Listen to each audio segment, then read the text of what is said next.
Australia has been a nation now for almost 80 years.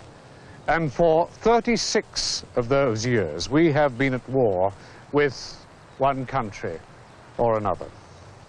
War seems to be an inescapable part of our history, just like the gold rush days in 1850, the tragic journey into the wilderness, the arid wilderness by Burke and Wills.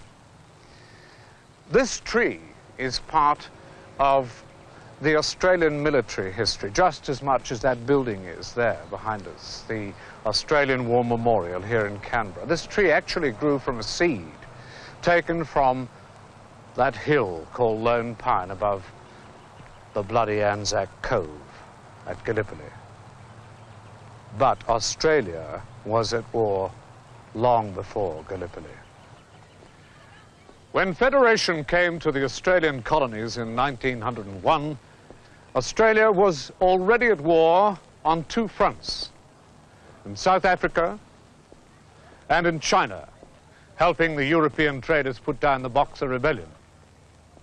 But even before Federation, 750 men had left New South Wales to help Britain in the Sudan at the fall of Khartoum in 1885. But even before then, a volunteer force left Australia to help Queen Victoria's army in New Zealand against the Maoris. This memorial is dedicated to those men who died in war. That horrific madness when the young and the innocent bear the brunt of a nation's failure to keep the peace. Australians went to the Queen's War in South Africa against the Boer farmers as members of their colonial regiments. After Federation, they became the Australian Commonwealth Horse, the nation's first army in the field. 1,400 casualties were suffered in the three-year campaign. Tragic as this loss was to a young nation, it was to become the toll of a few hours in the Great War building up in Europe. This gun is a relic of that far-off imperial crusade in China known as the Boxer Rebellion. It was designed as a defensive weapon to be held in a sling or a firing slot. But when the Chinese captured one of those and turned it into an offensive weapon, apparently it took three of them to hold on to it to absorb the recoil or the kickback, probably stronger than a couple of OP rounds. The Royal Australian Navy was formed from small fleets maintained by former colonies. Their traditions of courage and devotion to duty were marked by the sinking of the German raider Emden off the Cocos Islands in 1914.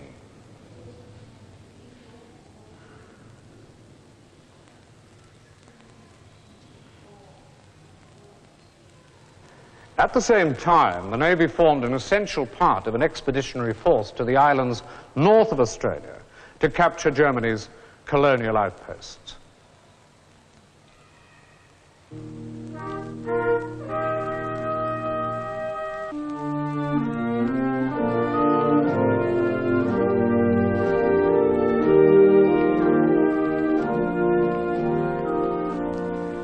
Memories of triumph and tragedy at sea are here. But most intriguing, possibly, is this raft, the only relic of the cruiser Sydney in the Second World War. The Sydney engaged the German raider Cormoran off the Western Australian coast in November 1941. After the battle, the Cormoran sank, but 317 of her crew survived. The German survivors reported seeing the badly damaged Sydney steam away, but the Australian cruiser was never seen again.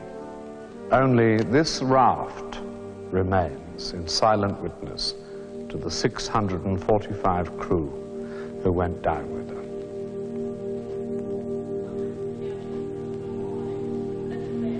This memorial was the idea of C.E.W. Bean, Australia's first official war historian.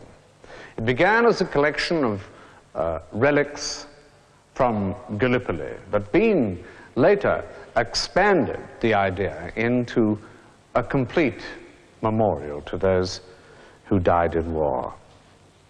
Ironically, this memorial was not officially opened until 1941, when Australia was once again at war.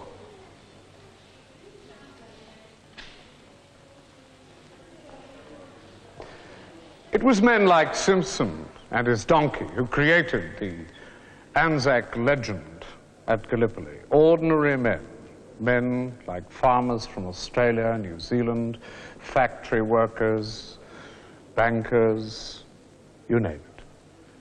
Ordinary men that stormed those heights at Gallipoli.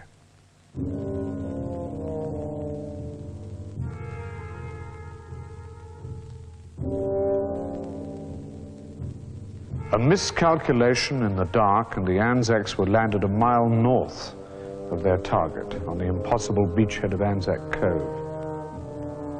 But they battled on into history.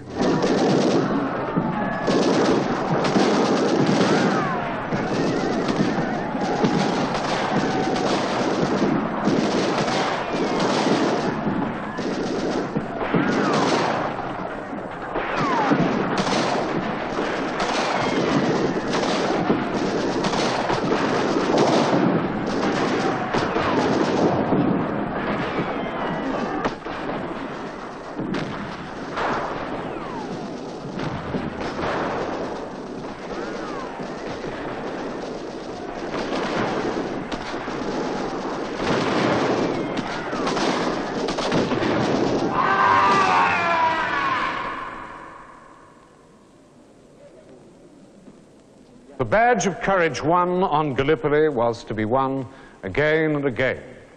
The deserts of the Middle East and the trenches of France. A reputation as first-class attacking troops is not an enviable one to win. And in France, the troops paid their price that reputation demanded.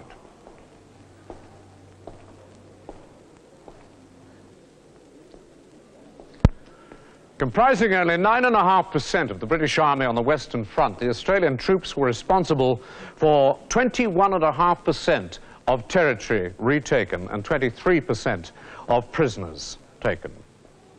That prowess, that skill at arms, demanded 64.8% of the casualties from the farmers, the stockmen, the shearers, the tradesmen, the office clerks who volunteered for king and empire. Those killed, those wounded, those missing in action. Too often another way of saying blown to pieces.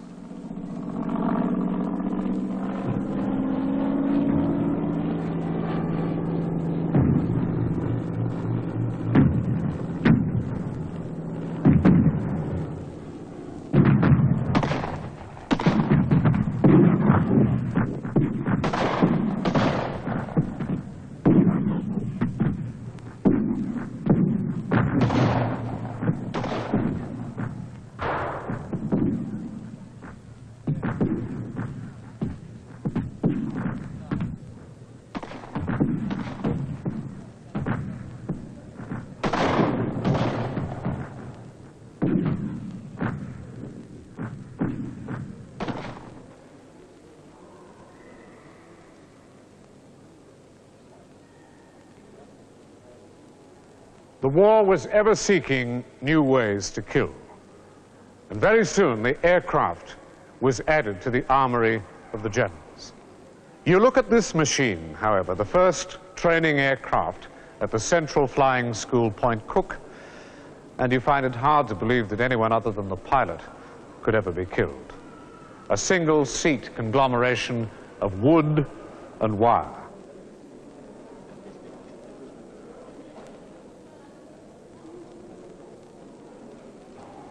Students in this Dieper-Doosan monoplane had to sit on a board behind the instructor and reach for the controls.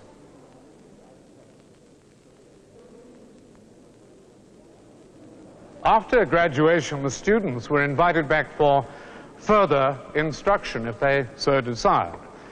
But there's no record of any of them taking up the offer.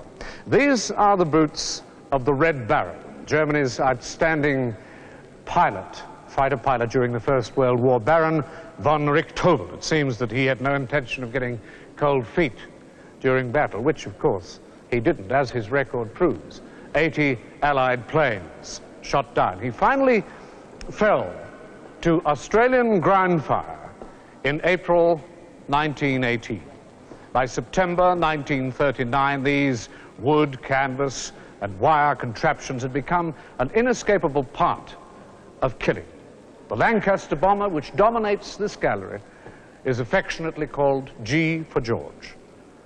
And it comes from number 460 Squadron, RAAF. It went into service with the squadron in October 1942. By April 1944, it totaled more time on operations than any other aircraft in RAF Bomber Command in Europe, striking at 90 targets.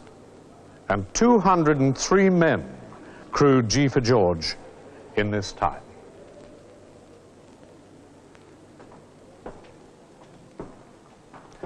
Lancasters were the mainstay of British bombing operations, including the raids on the Marne and Eder dams, which did so much damage to Germany's industrial war effort. The Wirraway, hardly more than a training aircraft. They were used as striking aircraft against the more advanced Japanese Zeros, until more modern aircraft became available. The pilots were willing, but their machines were pitifully weak. And the Australians flew the Spitfire in Europe and also in the Pacific zone. And this one was flown by members of 452 Squadron of the RAAF, which for 3 consecutive months during the air war over Britain topped the list of enemy aircraft shot down.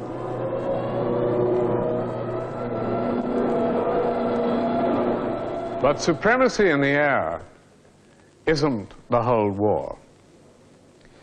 The soldiers still have to hold the ground, as the rats of Tobruk showed, when they held out for 242 days and slowed Rommel's advance into Egypt. The breathing space they provided as Rommel tried to clear this threat to his flank was invaluable to the desert campaign.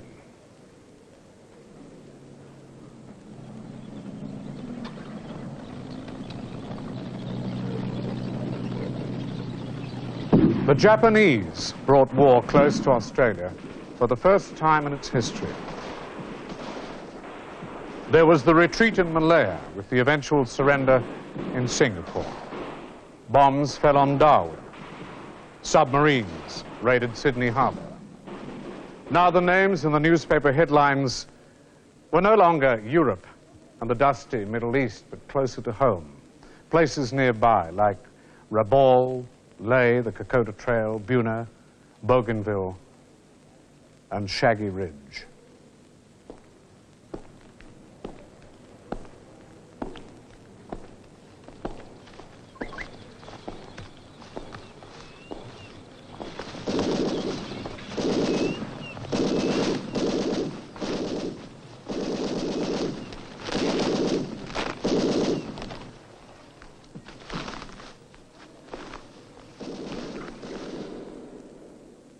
At sea, the war was even closer to home.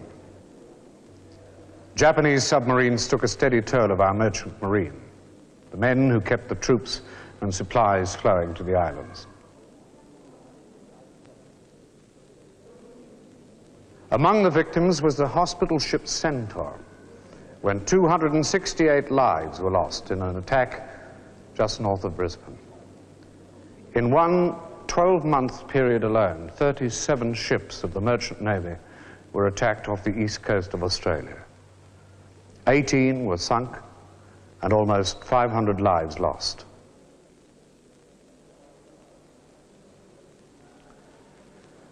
War on the home front had none of the occasional excitement of battle to relieve the tedium.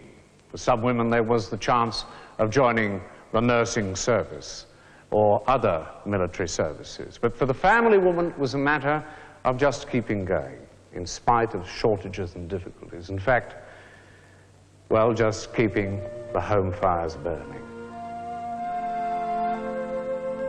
There was factory work in munitions for some, and many a man on the land found he was no longer indispensable.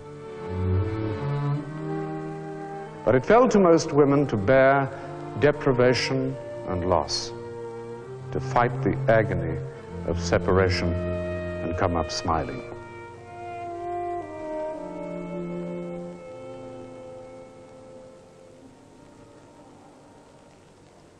But at last the fighting was over, so everyone thought in 1945.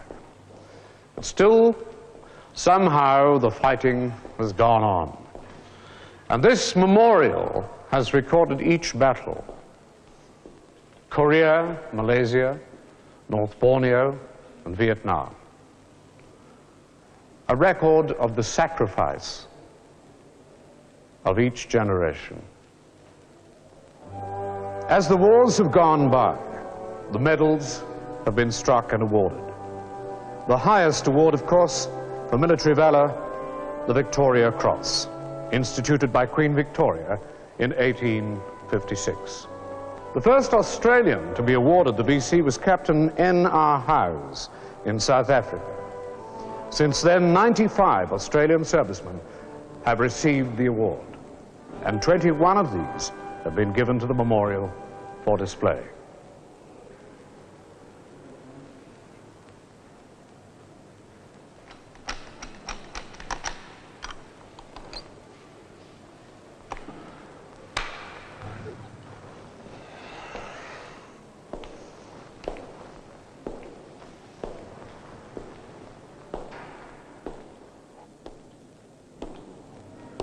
The wounds of Vietnam are healing now, but many find it hard to believe in others' causes as an excuse to go and possibly die in far-off places far from Australia's shores.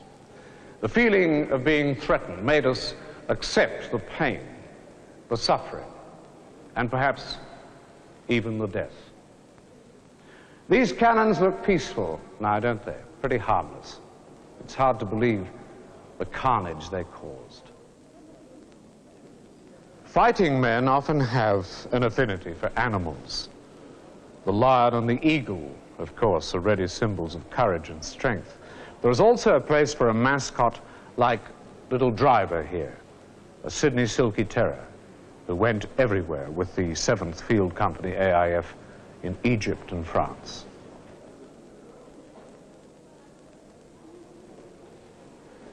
The men who wore these uniforms in the First World War began by believing in a cause and maybe just hoped a little for a share of elusive glory at first, but their dreams never survived the trenches. The first great war was a war that made total demands, even on a dog like Rolf. Used as a messenger between the units, the German units, he even was supplied with a gas mask like this so he could keep going. And Rolf actually wandered into the AIF's 13th Battalion, an area called Villers-Bretonneux, in May 1918, wearing, as you can see, his message container. And the message translated roughly was to the platoon commander to stop bellyaching about the lack of supplies and be a good soldier, just like Rolf, and get on with his duties without complaint. Well, Rolf might not have been a complaining type, but he certainly knew a good thing when he was onto it, because he stayed with the Australian Battalion right to the end of the war. And he actually died in England in quarantine, waiting to be shipped to Australia.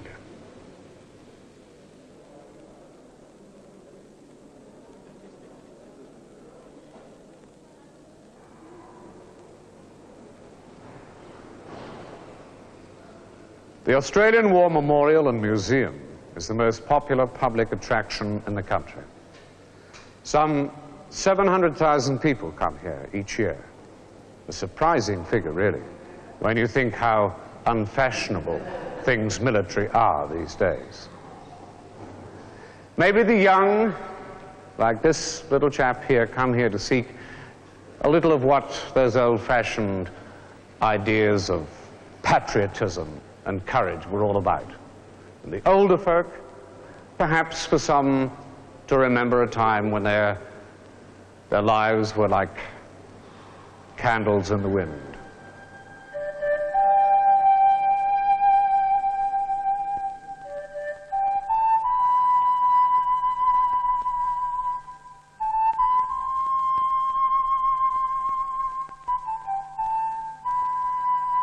The memorial is not confined to just relics, models and records of battle incidents. Many Australian artists have used war as a theme, and some of their best work is on display here. Works catching the tension and pain of war as experienced by the individual.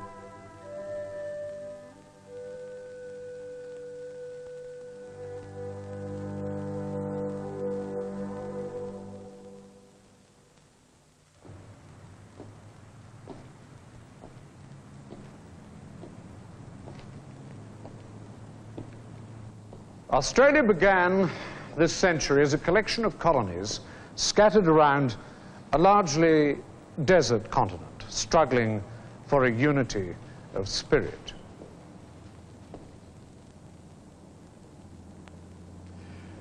In a few tragic years of war in distant lands, a unity emerged. A unity strong enough to withstand divisions of conscience over conscription in the first great wars and over Vietnam. A unity which enabled Australia to stand against the enemy at the gates of the Second World War and help to beat him back. Here is where we remember not the great causes in whose name the battles were fought, not the military and political leaders whose names became household words because of war, but those loving life who were not afraid to meet the burdens we laid upon them.